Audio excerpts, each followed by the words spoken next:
I was at first as outraged as everybody else by the Pope's opening remarks as soon as he landed in Edinburgh, blaming atheists for the atrocities of Hitler and the others of the 20th century.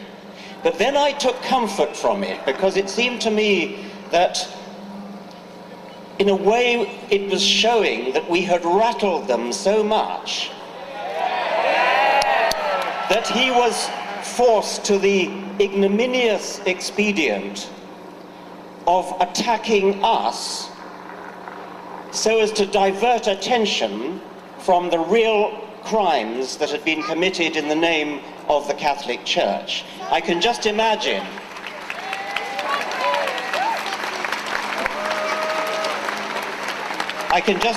the discussions in the corridors of Vatican power. How are we going to distract them from buggering boys?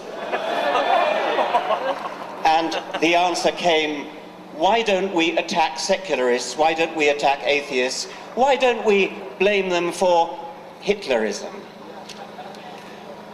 Hitler, Adolf Hitler, was a Roman Catholic. He was baptized, he never renounced his baptism. The figure of 5 million British Catholics is presumably obtained from baptismal figures. I don't believe a word of it. I don't believe there are 5 or 6 million British Catholics. There may be 5 or 6 million who have been baptized, but if the Church wants to claim them as Catholics, then they have to claim Hitler as a Catholic.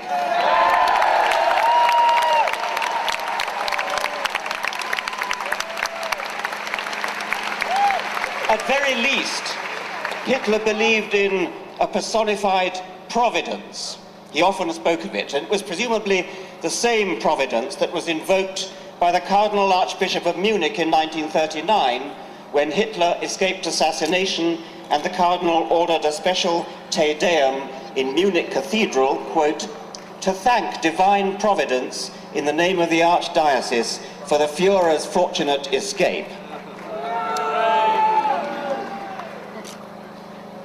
I'm going to read a speech made in Munich, the heart of Catholic Bavaria, in 1922, and I leave you to guess whose speech it is. My feeling as a Christian points me to my Lord and Saviour as a fighter.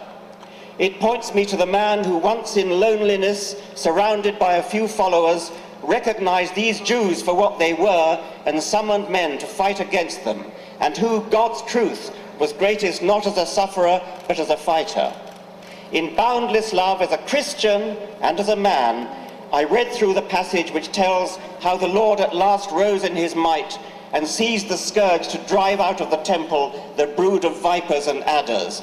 How terrific was his fight against the Jewish poison.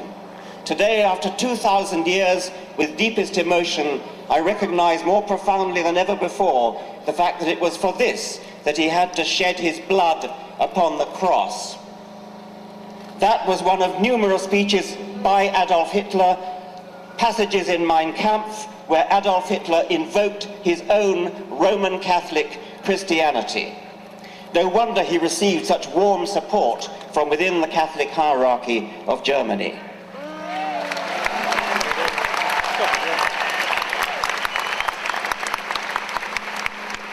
Even if Hitler had been an atheist, as Stalin more surely was, how dare Ratzinger suggest that atheism has any connection whatsoever with their horrific deeds?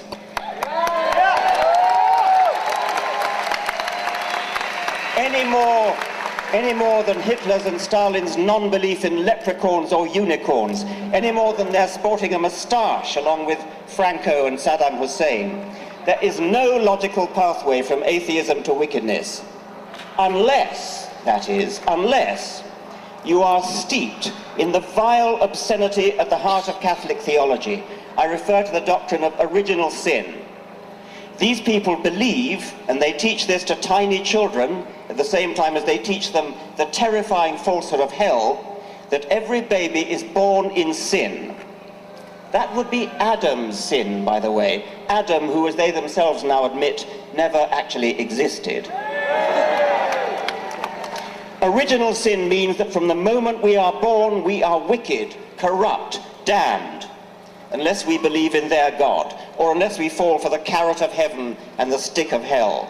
That, ladies and gentlemen, is the disgusting theory that leads them to presume that it was godlessness that made Hitler and Stalin the monsters that they were. We are all monsters unless redeemed by Jesus. What a revolting, depraved, inhuman theory to base your life on. That's the theory of Benedict.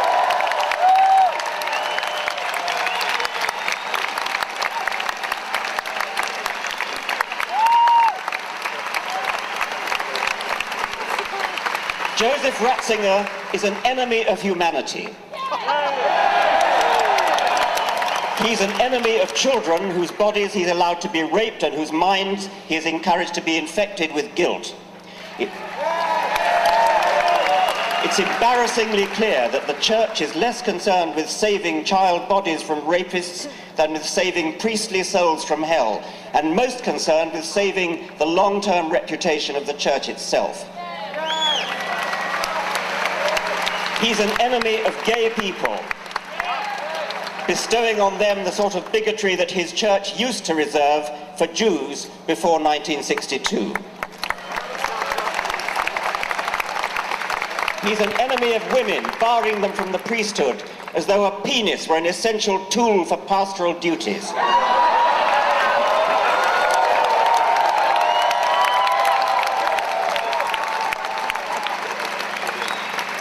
He's an enemy of truth, promoting barefaced lies about condoms not protecting against AIDS, especially in Africa.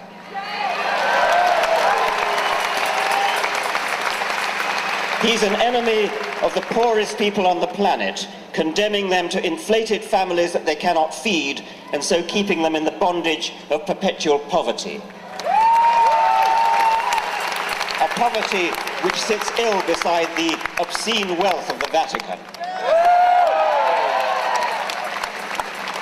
He's an enemy of science, obstructing vital stem cell research on grounds not of true morality, but of pre-scientific superstition.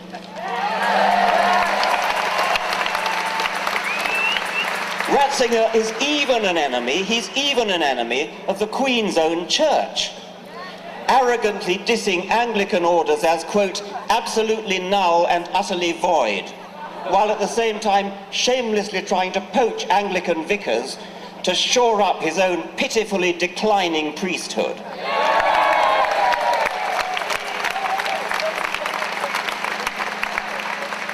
Finally, perhaps of most personal concern to me, Ratzinger is an enemy of education.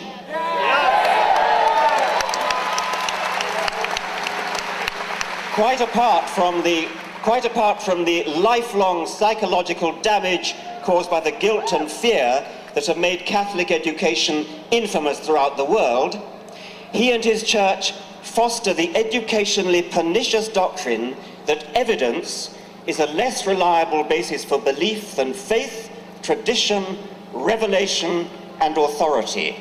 His authority. Thank you very much, Richard Dawkins.